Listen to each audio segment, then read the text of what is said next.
F x ten x रहा होगा तो एफ डेस एक्स पे भी सोच लो, क्योंकि फार्मूले में जरूरत पड़ने वाली है। तो एफ डेस एक्स की वैल्यू कितनी आती दिख रही है?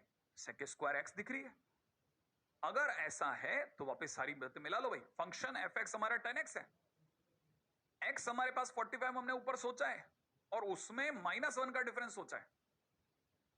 सही है, -1 का डिफरेंस सोचा है साहब, इसीलिए डेल्टा एक्स -1 डिग्री हो गया। और एफ डेस एक्स हमने पहले सोच के रख लिया भाई, सेक स्क्वायर एक्स। और फार्मूला हमारा क्या है? F x plus delta x plus del x into f dash x. सही है। अब हमारे क्या करना है? हमें तो कुछ भी नहीं करना, हमसे तो इसका मतलब tan 44 डिग्री पूछा जा रहा है, सीधी बात। अगर ये tan 44 डिग्री है तो एफ एक्स अपने आप में tan 45 डिग्री है, डेल्टा एक्स -1 है, और ये अपने आप में सेक स्क्वायर एक्स है, एक्स की जगह 45। लेकिन लेकिन लेकिन लेकिन यहां थोड़ा सा इश्यू है। क्या इश्यू है? जो आंसर देना है वो तो सर डिग्रीज में नहीं है, क्योंकि अब एक बच्चे के दिमाग में आ सकता है सर कहां से डिग्री कहां से आ गई आपकी कहानी में। भाई देखिए, बड़े ध्यान से सोचना। आप बताओ, इसका आंसर 1 लिखोगे? हाँ सर 1 लिखूंगा। इसका आंसर सेक 48 डिग्री √2 का स्क्वायर 2 लिखोगे? हाँ लिखोगे। और आगे क्या लिखने वाले हो? -1 डिग्री। तो सर क्या फर्क पड़ता है? तो 1 - 2 डिग्री लिखोगे। ये 1 क्या चीज है? मतलब 1 क्या चीज है? मतलब कहने का मतलब आप बताओ, ये 1 में से 2 डिग्री कैसे घटाओगे? ये 1 तो रेडियन है मेरे भाई, रेडियन है। हाँ, इसमें डिग्री कहां लिखा है? हाँ, डिग्री नहीं लिखा हुआ। तो 1 में से 2 डिग्री नहीं घट सकती। नहीं, कैसे घट जाएगी? डिग्री में से डिग्री घट सकता है, रेडियन में से रेडियन घट सकता है। रेडियन में से कैसे डिग्री घट? आप कैसे पाई में से 2 डिग्री घटा लोगे? हाँ सर, अब समझ में आया कि आप ये कहना चाहते हो कि या तो 2 डिग्री को भी रेडियन में बदलो, और या फिर, हाँ समझो। अब समझो जरा, कहानी को पकड़ो मेरे दोस्त, कैसे कैसे कहानी चलने वाली है। कहानी ये है कि आपको अगर रेडियन में बदलना है कहानी को, तो डिग्री को रेडियन में बदलो। और मैंने ये बचपन में सिखाया था। कब? पहले ही सिखा चुका हूं, बहुत पहले ही सिखा चुका हूं। दोबारा बोलता हूं कि क्या करना है। 180 डिग्री अगर पाई रेडियन है तो इसका मतलब 1 डिग्री, इसका मतलब 1 डिग्री इज इक्वल टू में पाई बाई 180 है। पाई बाई 180 है। हाँ, ये पाई बाई 180 भाई। तो इसका मतलब ये जो अपना 1 डिग्री लिखा है ना, इसे पाई बाई 180 कर देना। यहां पर दिखाता हूं कैसे। देखो, इसको लिखा 1, इसको लिखा पाई बाई 180, और ये माइनस तो खैर सरकारी है, तो पाई बाई 180 करा। और अगर पाई बाई 180 करा तो फिर 180 की जगह, पाई की जगह 22/7 भी करा जा सकता है। अब जो भी आंसर आएगा उसमें कोई डिग्री नहीं है, वो सब प्योरली रेडियन है। तो जब आप इसे घटा घुटू करके आओगे, ठीक है, जब आप इसे घटा घुटू करके आओगे तो फाइनली आपका आंसर ये आ जाएगा 0.965। ये क्लिक करा? ये तो कर लोगे ना कैलकुलेशन पार्ट। आई एक्सपेक्ट कि कैलकुलेशन पार्ट तो आपसे बन ही जाएगा। ठीक है, चलो। अब ये मैंने आपको 2 क्वेश्चन बड़े धैर्य के साथ सिखा दिए। एक तीसरे तरह का क्वेश्चन और है, वो भी जरा समझिएगा। मैंने कहा था ना 2 प्रोफाइल्स हैं, इसमें से एक प्रोफाइल पे 2 क्वेश्चन हो गए। अगली प्रोफाइल जल्दी से देखो। क्वेश्चन दे रखा है, approximate change in the volume of a cube of the side x metre caused by the increasing the side by 4%। Okay, किसकी बात कर रही है? क्यूब की बात चल रही है। क्यूब के किस चीज की? क्यूब के वॉल्यूम की। कितना होता है क्यूब का वॉल्यूम? सर साइड का क्यूब होता है सर। अच्छा, इसका मतलब ये कि v is equal to x cube. हाँ sir, v is equal to x cube. अच्छा, ये आगे का क्या मतलब है? ये increasing, side increasing by 4%। Side increasing by 4% माने सर ये डेल्टा एक्स के बारे में बात कर रहा होगा।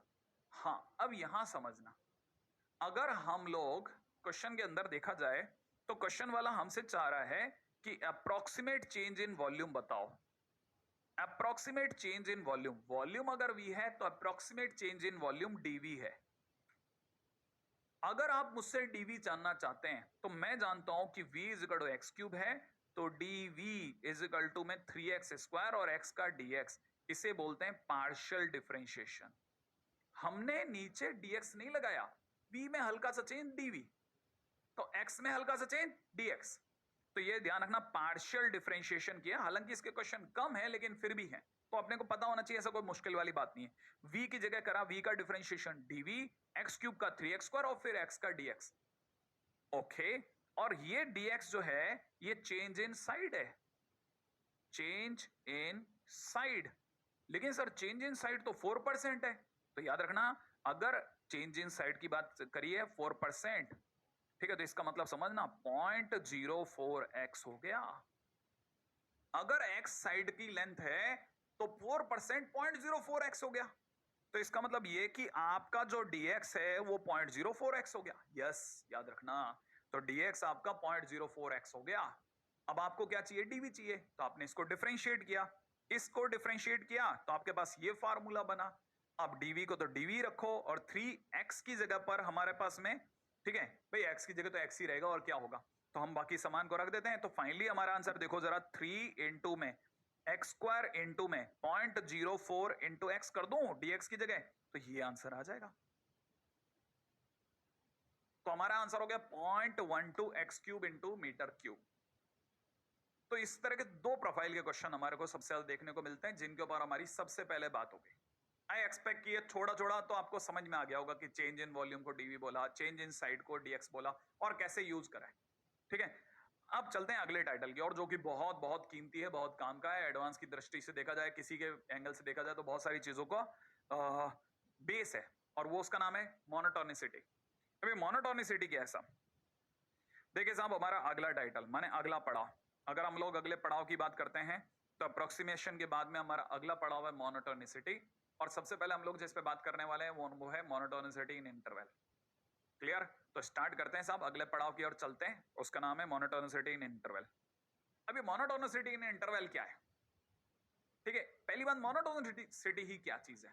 देखिए, पहले से बता देता हूं क्या है ये कहानी। मोनोटोनस का मतलब होता है एक जैसा रहना, ठीक है ना।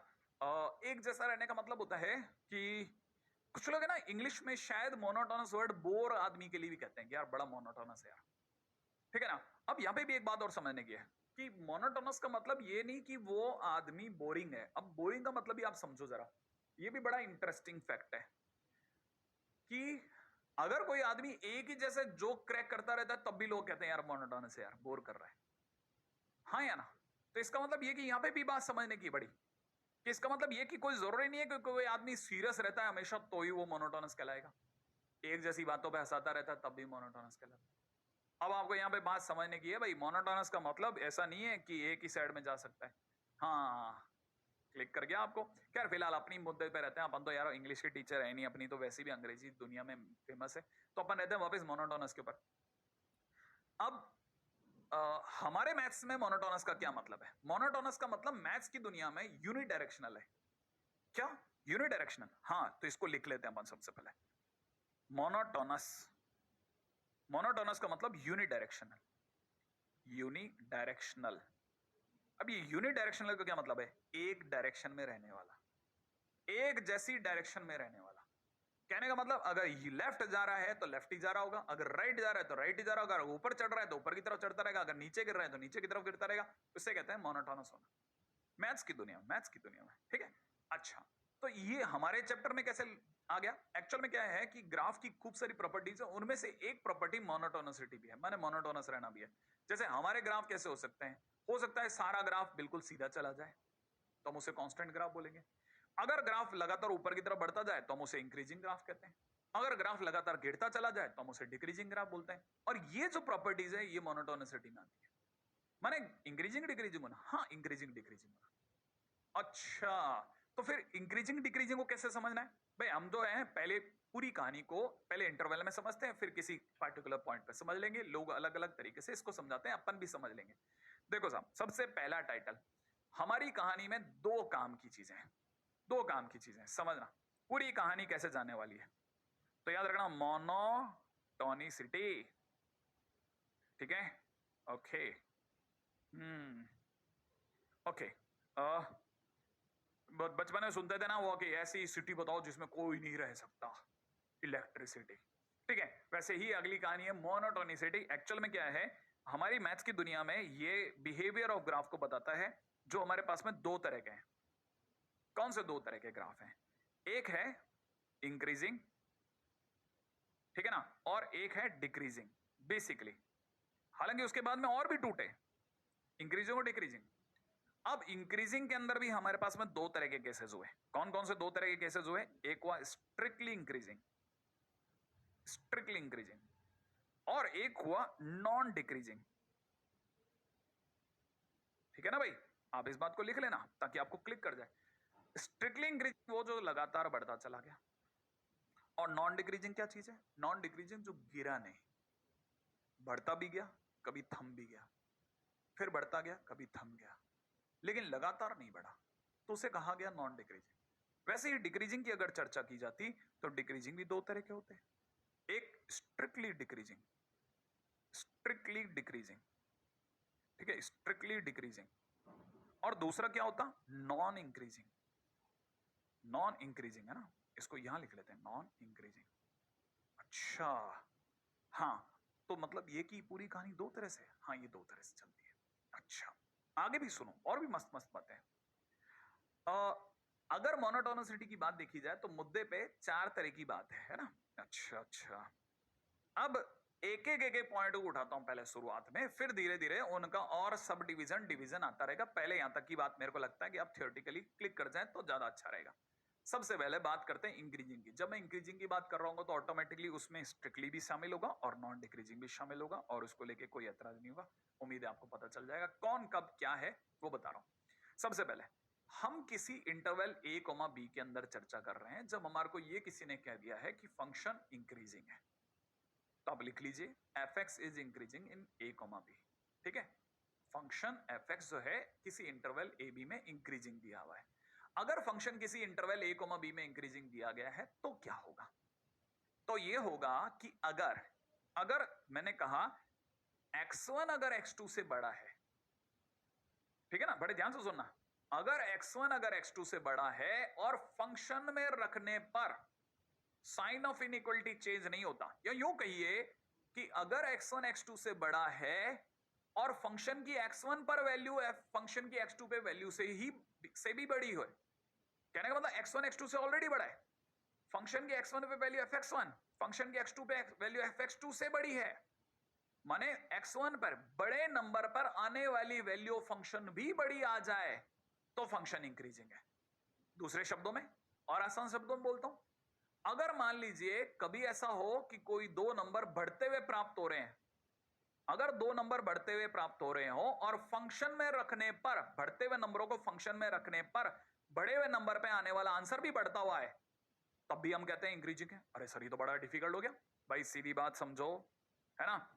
अगर देखा जाए तो x1 x2 से बड़ा है और x1 पर आने वाली फंक्शन की वैल्यू भी बड़ी है x2 पर आने वाली वैल्यू से, तो हम कहेंगे फंक्शन इंक्रीजिंग है। अच्छा, तो जो बड़ा है उस पर वैल्यू भी बढ़िया है, हाँ जो बड़ा है उस पर वैल्यू भी बढ़िया है।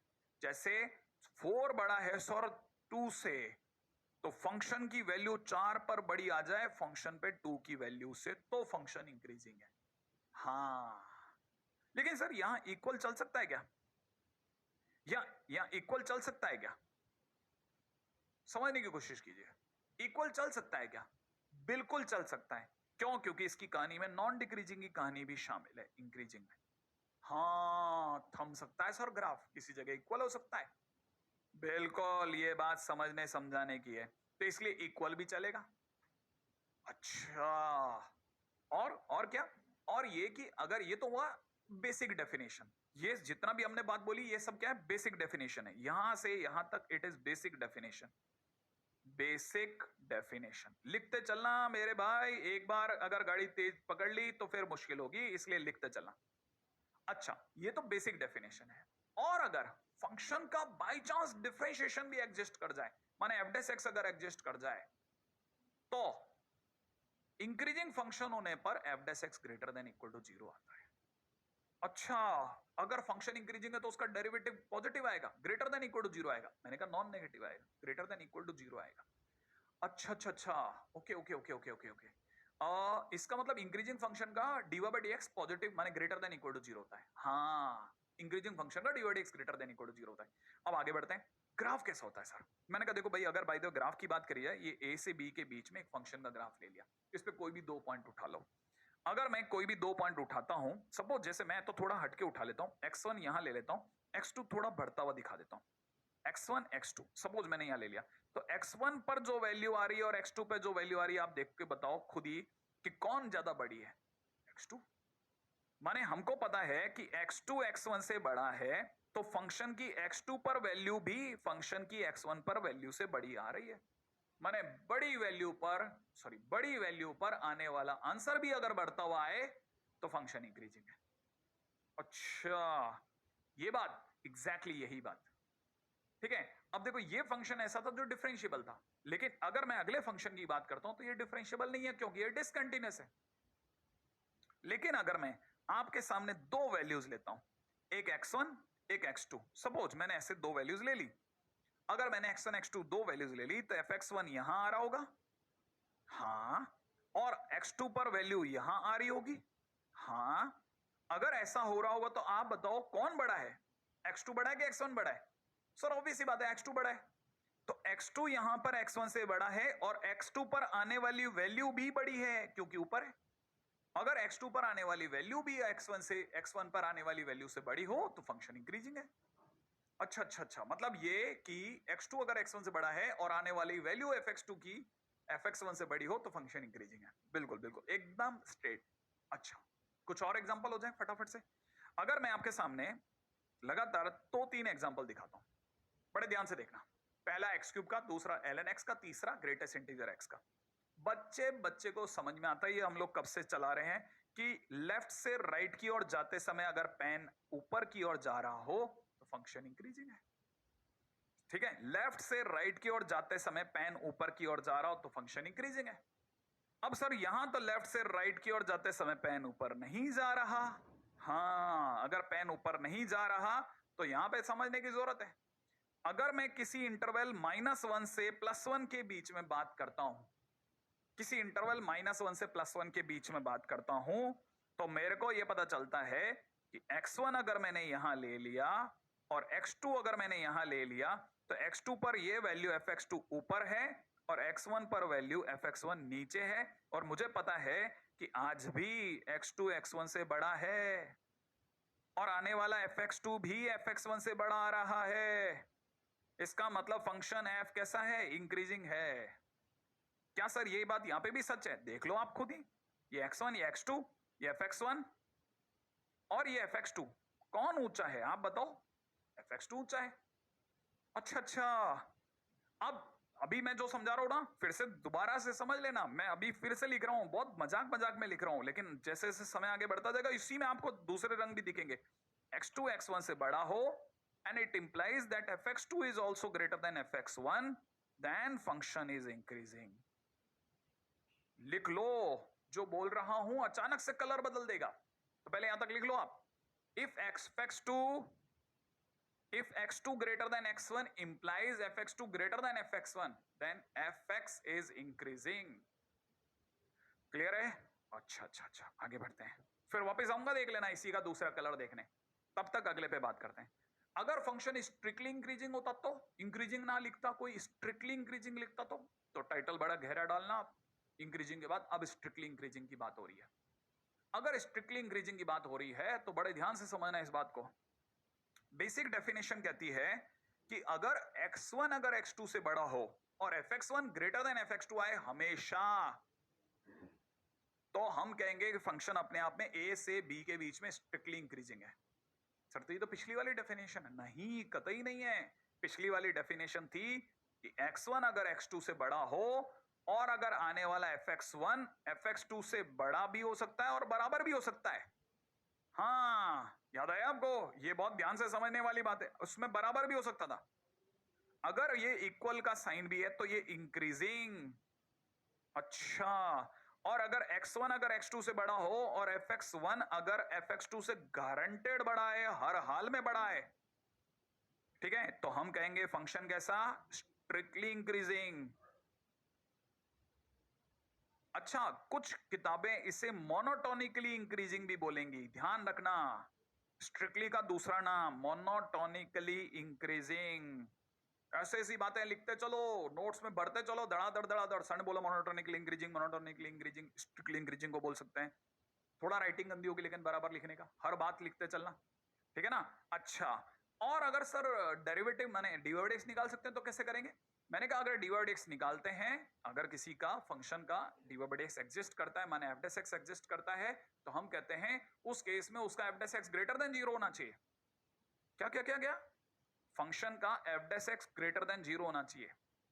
एक बात अब थोड़ा सा ध्यान से सुनना जो बोल रहा हूं, लेकिन एकाधी जगह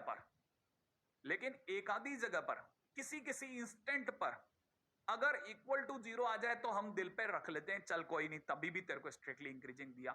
इसीलिए किताब वाले, थ्योरी वाले सभी लोग क्या बोलते हैं कि f(x) ग्रेटर देन 0 की जगह अगर किसी इंस्टेंट पर अगर इक्वल टू 0 आ भी गया तो भी स्ट्रिक्टली इंक्रीजिंग ले जा भाई, कोई तकलीफ नहीं है। ठीक है? और इसे इंग्लिश में कैसे बोलते हैं? इंग्लिश में ऐसे बोलते हैं कि f(x) greater than equal to 0 चल सकता है, होता ग्रेटर देन 0 है मैक्सिमम। मतलब आप समझो 99.99% हमेशा ग्रेटर देन इक्वल टू 0 होता है, 0.01 पर कहीं, है ना, इक्वालिटी होल्ड कर सकती है। ओ किसी किसी जगह बस याद रखना इंटरवल पे नहीं होना चाहिए। क्या सर? जैसे स्ट्रिक्टली इंक्रीजिंग का मतलब होता है ऐसा ग्राफ, किसी एक पॉइंट पर अगर f(x) 0 आ गया तो चलेगा, लेकिन अगर बाय द वे आपका ग्राफ ऐसा होकर के ऐसा हो जाए, ये नहीं चलेगा। ये इंटरवल में नहीं ला सकते आप f(x) 0। अच्छा, अब एक बच्चे का कान खड़े हो गए, एक मिनट सर, ये क्या, ये f(x) 0 है? हाँ, ध्यान से देखो, बार बार देखो, लगातार देखो, ऐसा होता तो हम कहते कि ये ग्राफ ऐसा है, यहां से यहां तक, इस जगह तक f(x) ग्रेटर देन 0 है, इसके आगे वापस से f(x) ग्रेटर देन 0 है, और बीच में थोड़ी सी देर के लिए इंटरवल में f(x) इक्वल टू 0 भी है।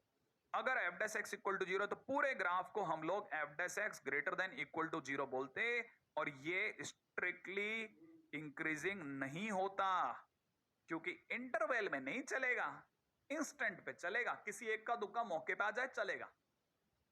ओके, इसकी थ्योरी में जितने पेज हैं वो सिर्फ फर्स्ट डे हैं, बाकी सब लगातार पूरे दिन, लगातार हर सारी थ्योरी एक ही दिन में हो जाती है, इसकी पूरी थ्योरी बहुत गजब है। लेकिन इसकी थ्योरी ध्यान से सुनना, ठीक है? तो उम्मीद है आपने ये लिख लिया, तो फिर मैं आगे चलूं। ठीक है, एग्जाम्पल दिखा रहा हूं मैं आप में से कुछ लोगों को, बड़े ध्यान से सुनना। जैसे log x, ठीक है, और आप में सभी को पता होगा कि इसका डोमेन x पॉजिटिव होता है, तो इसका f(x) जो होगा वो अपने आप में 1/x होगा, और क्योंकि x पॉजिटिव है, 1 भी पॉजिटिव है, इसलिए f(x) पूरा पॉजिटिव होगा, तो फंक्शन इंक्रीजिंग कहलाएगा, वो भी स्ट्रिक्टली इंक्रीजिंग कहलाएगा। अच्छा, अगला दिखाता हूं, e⁻x स्ट्रिक्टली इंक्रीजिंग है, कहीं पे भी बैलेंस में नहीं आता, लगातार चढ़ता चला जाता है। हर दूसरे पॉइंट पर आने वाली वैल्यू पिछली वैल्यू से ज्यादा मिलती है। आप x बढ़ाते जाओ, x की वैल्यू बढ़ाते जाओ, आने वाले आंसर भी बढ़ते हुए आएंगे, तो हम कहेंगे फंक्शन स्ट्रिक्टली इंक्रीजिंग है। हाँ, इक्का दुक्का पॉइंट पे चलेगा, इक्का दुक्का पॉइंट पे भी आता था कभी कभी f(x) 0, जो कि बहुत ध्यान से डिटेक्ट करना पड़ता है। अक्सर स्टूडेंट इसको कुछ ज्यादा ही ऑब्जर्व करता है, लेकिन इतना ध्यान से देखने की चीज नहीं है, लेकिन समझने समझाने की चीज है। ठीक है, फिलहाल आपको मेरी ये वाली बात अगर समझ में आ गई हो तो मैं तीसरा ग्राफ भी इसी जगह दिखा दूं आपको, और वो ग्राफ क्या है? वो ग्राफ है x³ का ग्राफ, जो कि बहुत पॉपुलर है। क्यों? क्योंकि x³ जो है, अगर आप इसे डिफरेंशिएट करेंगे तो dy/dx आएगा, जो कि 3x² होगा, और ये 0 होगा x = 0 पर। सही है ना?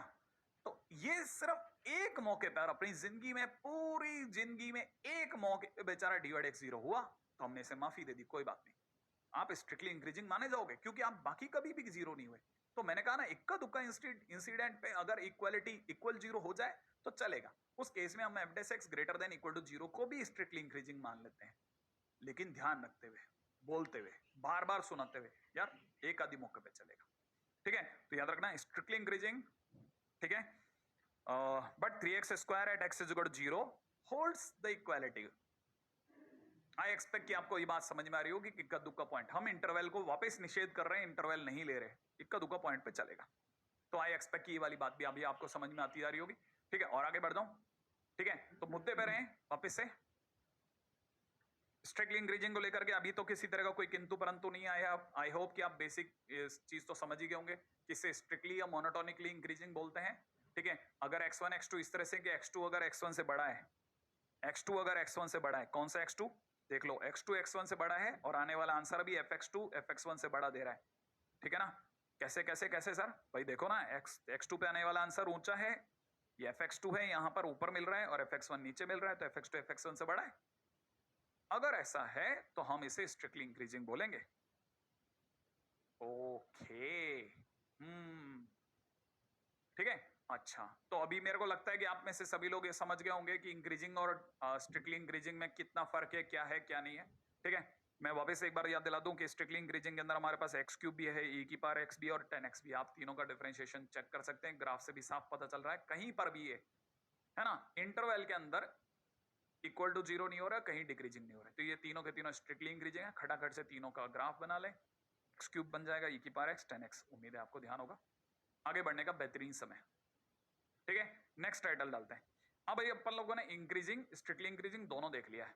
ठीक है, और अब चलते हैं डिक्रीजिंग की ओर। किसी इंटरवल a, b में अगर कोई फंक्शन डिक्रीजिंग है, ये टाइटल डालने हैं। अच्छा, अगर डिक्रीजिंग है तो क्या होगा? भाई डिक्रीजिंग है तो उल्टा होगा। x2 अगर x1 से बड़ा है और क्या हो, fx2 fx1 से छोटा आ जाए। x2 तो बड़ा है, माने हम बढ़ती वैल्यू भेज रहे हैं और आने वाले आंसर घटते हुए आ रहे हैं, तो हम क्या कहेंगे? फंक्शन डिक्रीजिंग है भाई, हम तो x बढ़ा रहे हैं और तुम्हारे आंसर छोटे आ रहे हैं, तो फंक्शन डिक्रीजिंग है। इसका मतलब क्या कि हम कहेंगे डिक्रीजिंग कब? जब x2 x1 से बड़ा हो और x2 पर आने वाला fx2 और fx1 आपस में इससे उल्टे साइन वाला हो। ओ, x1 अगर x2 से बड़ा हो और fx1 fx2 से छोटा आ जाए तो हम कहेंगे फंक्शन डिक्रीजिंग है। ओके,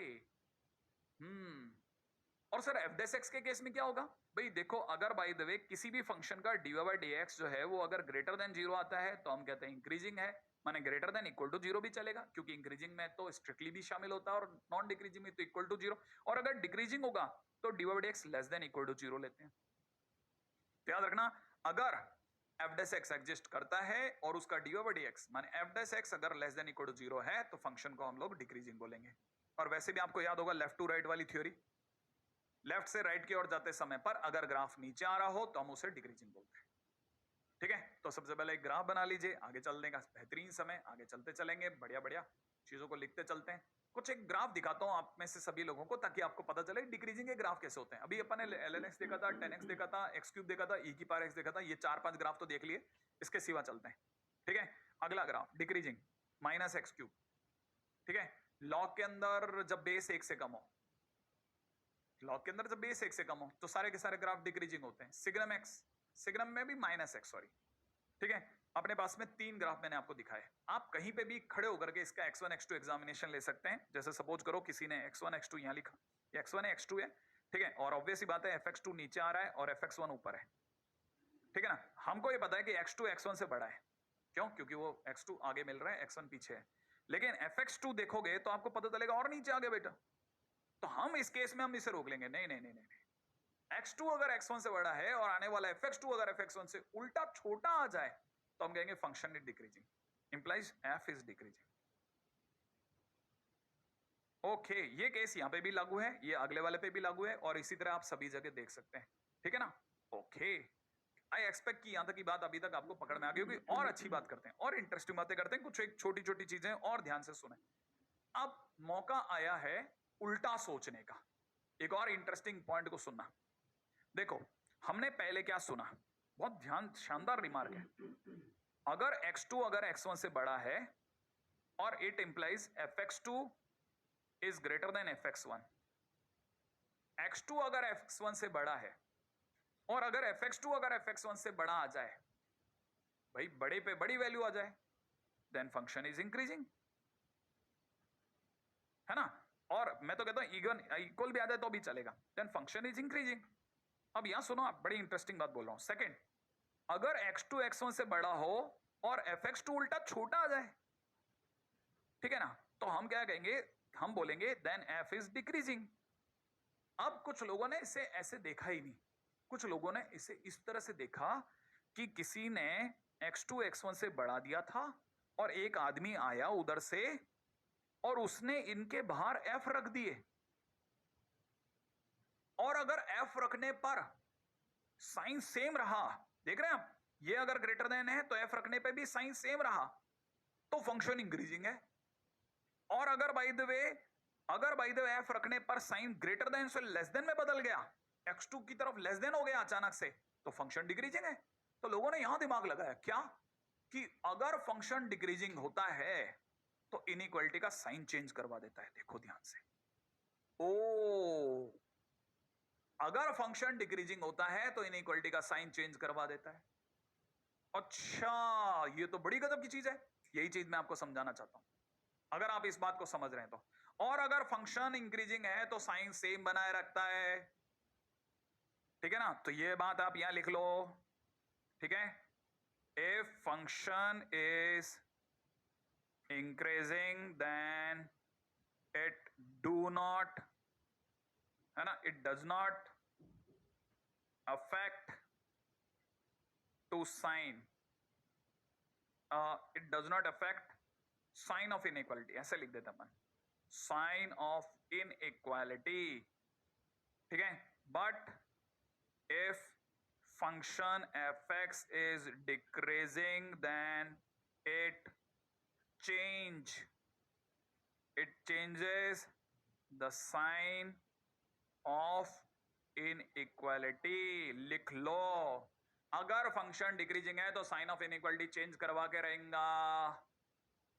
ओके, आई एक्सपेक्ट कि ये वाली कहानी भी बहुत मुश्किल कहानी नहीं है, अभी तक हम लोगों ने डिक्रीजिंग पढ़ा है, अब स्ट्रिक्टली डिक्रीजिंग की बारी है, पहले यहां तक लिख दो, ठीक है ना। हाँ, मैंने कहा था ना, इसकी सारी थ्योरी बहुत जल्दी जल्दी पहले ही मौके पे आ जाती है, अधिकतम थ्योरी इसकी शुरुआत में आ जाती है, बीच में आती रहती छुटपुट, लेकिन बेसिक थ्योरी सारी साथ साथ में, इसलिए जल्दी से चलो।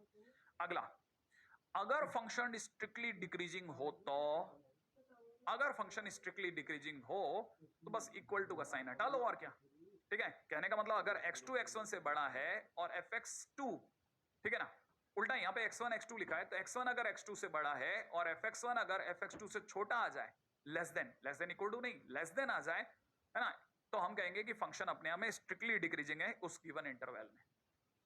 हाँ, और अगर f डैश x एग्जिस्ट करता है, अगर f डैश x एग्जिस्ट करता है तो उसका f डैश x हमेशा लेस देन 0 होगा।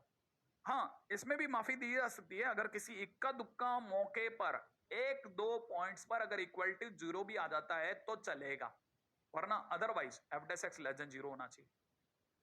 तो याद रखना, f dash x is less than equal to 0, but ये जो इक्वलिटी है, ये जो इक्वल का साइन है, ये किसी इक्का दुक्का इंस्टेंट पे ही चलेगा।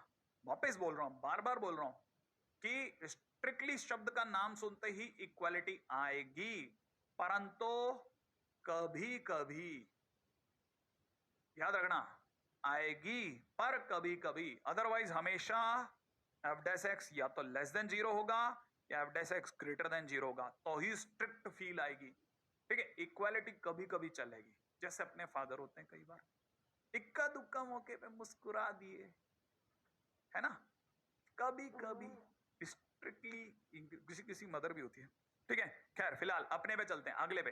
अगर देखा जाए तो देखो जरा जरा, ये वाला ग्राफ देख सकते हैं आप, साफ एकदम क्लियर कट डिक्रीजिंग है, लेफ्ट से राइट की तरफ जाने पे x1 x2 को देखकर अगर कोई भी फील कर सकता है कि सर x2 तो x1 से बड़ा था, परंतु सर x1 पर वैल्यू x1 जो है वो ऊपर आ गई और fx2 वैल्यू जो है वो नीचे आ गई, तो हम कहेंगे सर fx2 इज नीचा टू fx1। हाँ, x2 is ऊंचा to x1 but fx2 is नीचा to fx1, then function is strictly decreasing। हाँ, अब चलते हैं जल्दी से इसके अगले ग्राफ्स, दो चार ग्राफ्स इसके भी दिखा देते हैं जो मैं ऑलरेडी दिखा चुका हूं, शायद हमने सिग्नम में -x भी देखा था, एक -x³ देखा था, ठीक है, और इसके सिवा 10x देखा था ना पिछली बार इंक्रीजिंग में, तो cot x डाल देते हैं, ठीक है, ताकि आपको ध्यान रहेगा।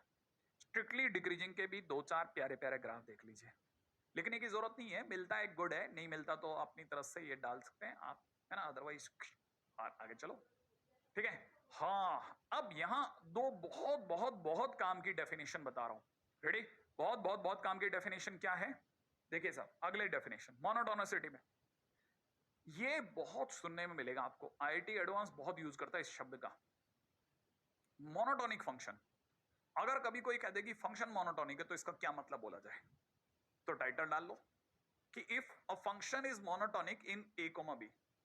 देखिए साहब, फंक्शन अगर मोनोटोनिक है तो इसका मतलब या तो वो इंक्रीजिंग है या फिर वो डिक्रीजिंग है, या तो वो इंक्रीजिंग है या फिर वो डिक्रीजिंग है। आम जन की बात बोल रहा हूं, जैसे घर में बोलते हैं ना अपने, जैसे किसी छोटे भाई को बताना कि यार मोनोटोनिक का मतलब होता है कि या तो फंक्शन इंक्रीजिंग है या डिक्रीजिंग है। तो अगर फंक्शन इंक्रीजिंग है या डिक्रीजिंग है तो मोनोटोनिक है, समझ जाना, ठीक है। इंक्रीजिंग है तो भी मोनोटोनिक, अगर डिक्रीजिंग है तो भी मोनोटोनिक, दोनों में से कुछ भी होगा मोनोटोनिक मानेंगे, है ना। तो आपको भी वैसे ही समझा रहा हूं, तो यही बात आप लिख लो। A function is either increasing or decreasing in the given interval is said to be monotonic in that interval. Okay. अब इसी में जान करके कुछ ढूंढ लिया लोगों ने कि नहीं मोनोटोनिक में मजा नहीं, स्ट्रिक्टली मोनोटोनिक लाया जाए। ओके, चलो स्ट्रिक्टली लिया जाए। स्ट्रिक्टली में क्या हो जाएगा, अगर स्ट्रिक्टली इंक्रीजिंग है स्ट्रिक्टली डिक्रीजिंग है, भाई मोनोटोनिक का मतलब होता है इंक्रीजिंग है डिक्रीजिंग है, तो इसका मतलब मोनोटोनिक है। और अगर स्ट्रिक्टली इंक्रीजिंग है स्ट्रिक्टली डिक्रीजिंग होगा तो स्ट्रिक्टली मोनोटोनिक होगा, और क्या होगा। तो ये टाइटल भी डाल लो। लेकिन मैं आपको फिर बोल दूं, ये मेजर है, यही है काम का। मोनोटोनिक शब्द याद रखना। अब यहां पे दूसरी बात सुनो, मोनोटोनिक है तो या तो इंक्रीजिंग है या मतलब इंक्रीजिंग है डिक्रीजिंग है तो मोनोटोनिक है। आप मुझे वापस बताओ कैसे बोला मैंने, इंक्रीजिंग है या डिक्रीजिंग है तो मोनोटोनिक है। अब नॉन मोनोटोनिक कब होगा, ये भी दूसरा शब्द जो आईटी एडवांस बहुत यूज करता है। हाँ, तो अगला टाइटल डालो आप, नॉन मोनोटोनिक। अच्छा, ये कब है, देखो, अगर बाय द वे कोई फंक्शन इंक्रीजिंग है या डिक्रीजिंग, भाई इंक्रीजिंग है डिक्रीजिंग है तो मोनोटोनिक है, और अगर इंक्रीजिंग डिक्रीजिंग दोनों है तो नॉन मोनोटोनिक है। ओके, तो आप नॉन मोनोटोनिक को अगर बाय द वे आप समझना चाहते हैं तो आप थोड़ा दिमाग लगाइए, क्या कि अगर कोई फंक्शन अपने आप में इंक्रीजिंग डिक्रीजिंग दोनों है तो नॉन मोनोटोनिक कहलाएगा।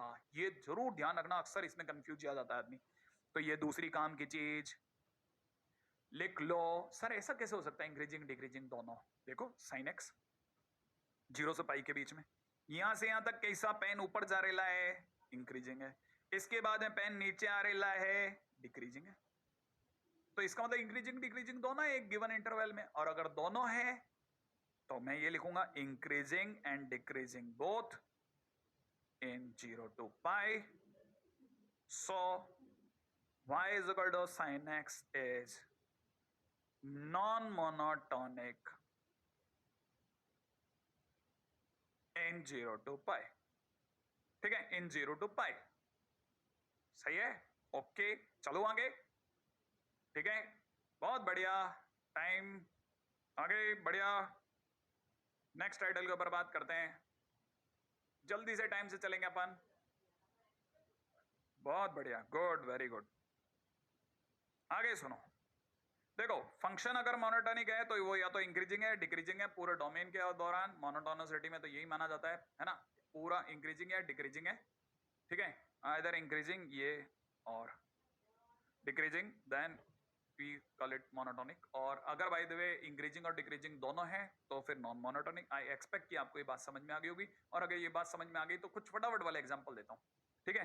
जैसे मान लीजिए इंक्रीजिंग फंक्शन की बात की जाए तो e की पावर x 10x और 2x प्लस 3, ठीक है। तो कोई भी जानता है सर e की पावर x का ग्राफ तो अपना उल्टा e मुंडी कट, 10x का ग्राफ सर अभी अभी देखा था अपन ने, और वो कुछ ऐसा था कि यहाँ 0 से पाई बाय 2 में ऊपर जा रहा होता, नीचे से यूं जा रहा होता, ये 10x है। और 2x प्लस 3 का ग्राफ तो ऐसे जाएगा सर 0,3 से ऊपर की तरफ। हाँ, और डिक्रीजिंग फंक्शन के ग्राफ अगर देखा जाए e की पावर माइनस एक्स, e की पावर माइनस एक्स का ग्राफ सीधा ही मुंडी कट, कॉट इनवर्स x का मतलब उतरता हुआ फा, ठीक है, आप देख सकते हैं, और माइनस का x क्यूब का मतलब ऐसा डिक्रीजिंग, सही है। ओके, और सर अगर बाय द वे अपने आप में इंक्रीजिंग डिक्रीजिंग दोनों है, ऐसा कोई ग्राफ अभी साइन एक्स दिखाया था ना, इसके सिवा भी एक क्वाड्रेटिक फंक्शन कोई भी ले लो, उम्मीद है आपको याद होगा क्वाड्रेटिक का ग्राफ ऐसा होता है। हाँ, क्वाड्रेटिक का तो ऐसा होता है, तो यहां से यहां तक डिक्रीजिंग, और फिर आगे कैसा इंक्रीजिंग, इंक्रीजिंग डिक्रीजिंग दोनों है, तो उस केस में हम क्या बोलेंगे, नॉन मोनोटोनिक है, नॉन मोनोटोनिक, नॉन मोनोटोनिक, सही है। आगे बढ़ जाऊं, हाँ भाई, आगे अगले पे चलें, अगर आपने कर लिया हो तो नेक्स्ट पॉइंट को बर्बाद कर लें। ये अपन ने जितनी भी बातें अभी तक करी है ना, मैं आपको फिर बता देता हूं, ये जितनी भी बातें हमारी हुई ना, वो सारी की सारी बातें किस पे हुई है? इंटरवल के अंदर। सारी की सारी बातें किस में हुई? इंटरवल के अंदर। अब अपन बात करते हैं पॉइंट पर, मोनोटोनिसिटी एट अ पॉइंट, अपना अगला पड़ाव। राइट है, बड़े ध्यान से सुनना।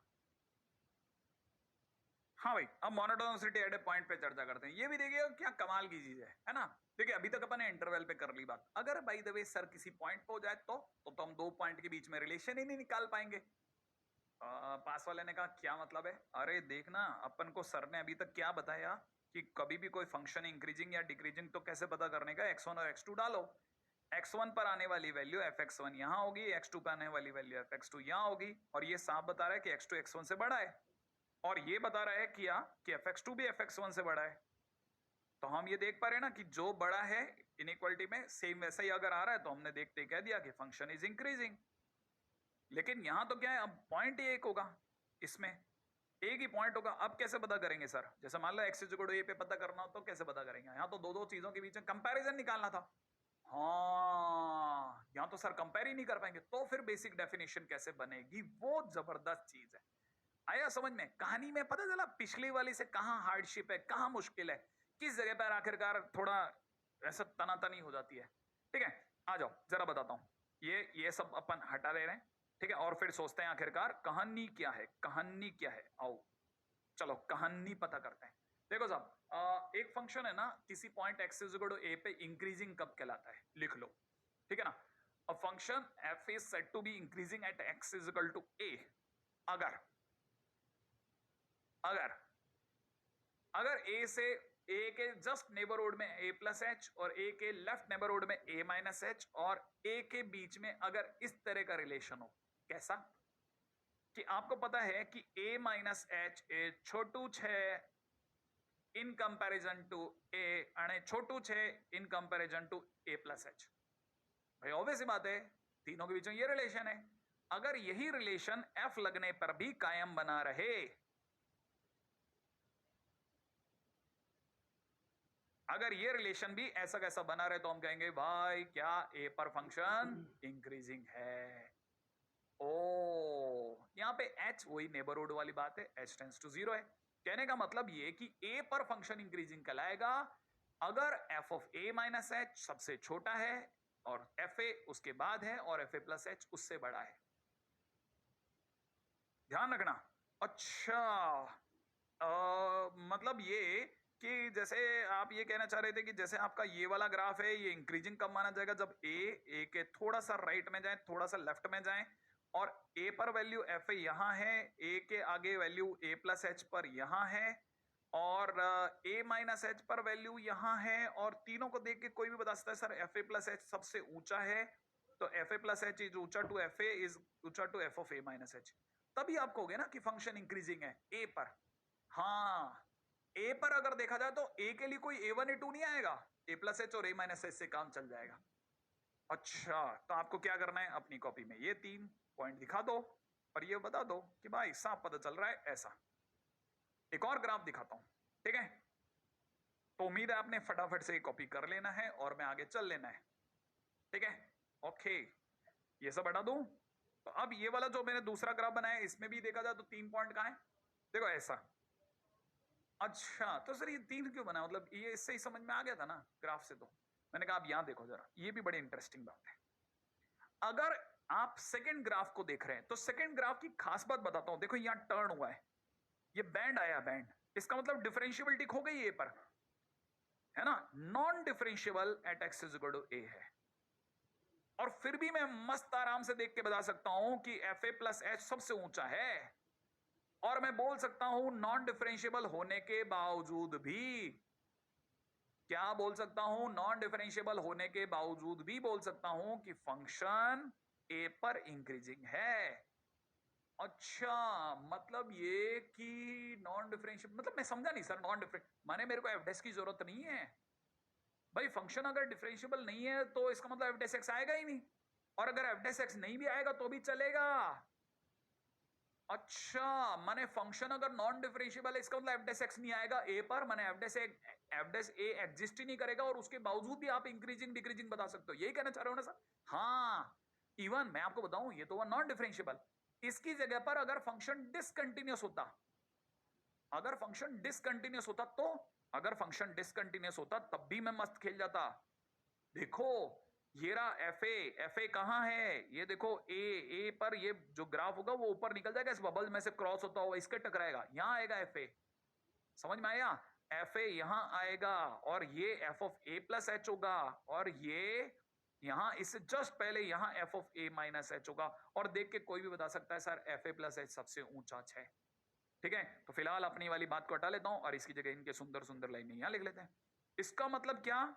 ठीक है ना, नॉन डिफरेंशिएबिलिटी एंड डिसकंटिन्यूटी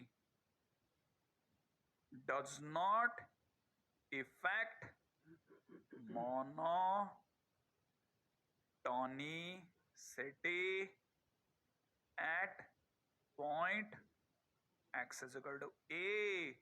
इसका कोई फर्क नहीं पड़ता। ओहो, ये और सर अगर भाई तो डिफरेंशिएबल होता था फंक्शन, माने यहां तो आपने कह दिया कि डिफरेंशियल, अरे देखो ना तो फर्स्ट वाले के अंदर तो डिफरेंशिएबल था, उसके बावजूद भी कोई फर्क नहीं पड़ रहा था। नॉन डिफरेंशिएबल है तब भी कोई फर्क नहीं, हमारी बेसिक डेफिनेशन सब में जिंदाबाद है। अच्छा, और अगर बाय द वे खैर बात चलिए, क्योंकि डिफरेंशिएबल होता तो हमारे पास दूसरा रास्ता भी होता। अगर फंक्शन अपने आप में x is equal to a पे डिफरेंशिएबल होता तो हम फिर dy/dx निकालते और उसमें x की जगह a रख देते, और वो अगर पॉजिटिव हो जाता तो हम इंक्रीजिंग बोल देते। अच्छा, अगर ग्रेटर देन जीरो होता, प्योरली ग्रेटर देन जीरो होता, तो हम कहते स्ट्रिक्टली इंक्रीजिंग है। अच्छा, और अगर greater than equal to zero होता, ये हो ही नहीं सकता था। अच्छा, ए पर greater than equal to zero हो ही नहीं सकता था? नहीं, यही तो कमाल है, इसको भी समझो। कैसे? Check monotonicity of the function, जैसे किसी ने क्वेश्चन में दिया 3x minus 2 at x is equal to 0। अब सपोज करो, मान लो मैंने डिफरेंशिएट किया, अगर मैंने डिफरेंशिएट किया तो f x is equal to 3x minus 2 हुआ। हाँ, जैसे अगर मैं इससे किसी ने कहा कि 3x माइनस 2 की monotonicity x is equal to 0 पर चेक कराओ कि इंक्रीजिंग है डिक्रीजिंग है, तो देखो साहब x इज इक्वल टू 0 क्या है? एक पॉइंट है, एक पॉइंट ही तो है, इसके सिवा क्या है? अब मैं क्या करूंगा, मेरे को अब मैं 0 प्लस एच 0 माइनस एच वाले धंधे पे नहीं आऊंगा। इसकी जगह मैं इसका एफ डैश एक्स निकाल लूंगा, जल्दी निकल जाएगा, और इसका एफ डैश एक्स कितना आएगा? 3 आएगा। अब मैं इसमें एफ डैश 0 रखूंगा, तो 0 तो रखोगे कहां सर, एक्स है ही नहीं। हाँ तो 3 ही होगा ना। अच्छा, और एफ डैश एक्स अगर 3 है तो पॉजिटिव है। 3 कैसा है? पॉजिटिव है। इसका मतलब मैं क्या बोलूंगा कि फंक्शन एफ कैसा है? इंक्रीजिंग है एक्स इज इक्वल टू 0 पर।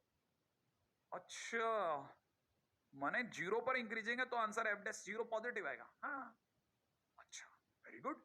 और अगर बाय द वे डिक्रीजिंग होता तो मैंने कहा देखो, अगर by the way function x is equal to a पे डिक्रीजिंग होता तो कहानी उल्टी होती। मैं आपके सामने 3 प्यारे प्यारे ग्राफ बना देता हूं आपकी याद दिलाने के लिए।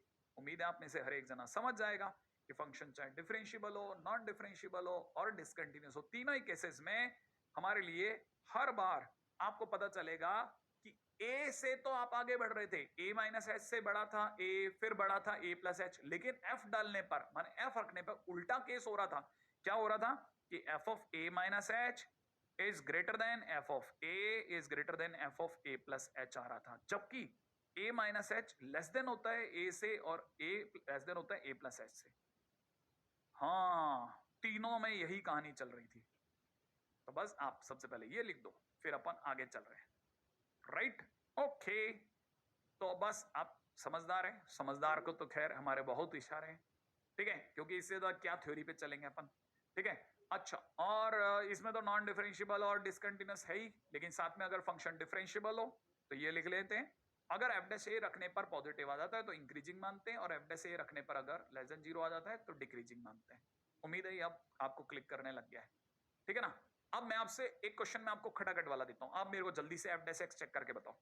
ठीक है, मुझे बताओ, ये फंक्शन है आपका, राइट, ये फंक्शन है, इसका monotonicity x is equal to -1 पे चेक करके बताओ। कहने का मतलब नेचर बताओ। तो क्या करना है, खटक से एफ डैश एक्स निकालेंगे। आ जाओ, कितना 2x माइनस 2, उसमें x की जगह -1 डालेंगे, -1 डालते ही -2 बोले तो -4, -4 कैसा नेगेटिव, इसका मतलब f dash -1 is less than 0, माने क्या बोलूंगा, decreasing at x is equal to -1। सही है, और बस सीधी सी बात, आप चाहो तो ग्राफिकली भी देख सकते हो कि एक्स इज इक्वल टू -1 पर ग्राफ जो है, ठीक है, वो नीचे की तरफ आ रहा था। ठीक है, तो अपने की तरफ से देखा जाए तो ग्राफ अगर नीचे की तरफ आ रहा था तो फंक्शन डिक्रीजिंग है ना? ओके, बहुत बढ़िया। अब इसमें भी एक रिमार्क और जरूर ऐड कर लेना। कई बार ऐसा भी होता है ना कि ए पर जब आप डिफरेंशियबिलिटी देख रहे होते हैं ना, तो आपको पता चलता है कि a माइनस एच या a प्लस एच में से कोई एक अवेलेबल ही नहीं है। तो कैसे ग्राफ कैसे बिहेव करेगा वो बता रहा हूं, राइट है? जैसे समझिए, ए अगर by the way boundary point है, ठीक है ना, अगर कोई बाउंड्री पॉइंट है, ए अगर कोई बाउंड्री पॉइंट है, तो हो सकता है कोई एक साइड की इनइक्वालिटी नदारद हो, मिले ही नहीं। कैसे? जैसे कहने का मतलब ये कि जैसे मेरे पास में सपोज ये वाला ग्राफ है, तो मेरे को पता है ए मौजूद है, ए प्लस एच मौजूद है, ए मौजूद है, ए प्लस एच मौजूद है, but a minus h is not available. ठीक है ना? X is equal to a minus h, ठीक है, graph at x is equal to a minus h not available. अगर बाय द वे अवेलेबल नहीं है तब भी तकलीफ नहीं है, हमारे को क्या प्रॉब्लम है? अगर बाय द वे अवेलेबल नहीं है तो चलेगा, ठीक है ना? अगर अवेलेबल नहीं है तब भी चलेगा, हाँ।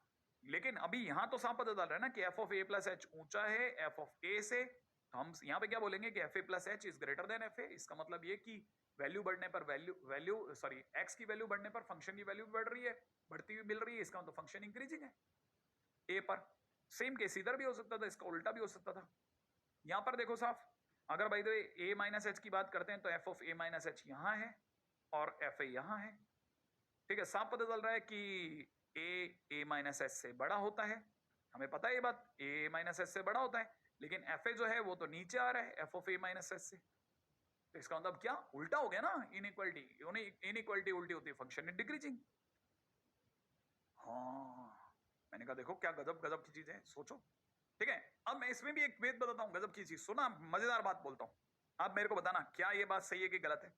जब सपोज करो कि एक ग्राफ ऐसा होता, इस तरह से होता, ठीक है ना, और ग्राफ यहां होता, सोचो, जल्दी सोच के जवाब देना। ये x is equal to a होता और यहां x is equal to a plus h होता और यहां x is equal to a minus h होता।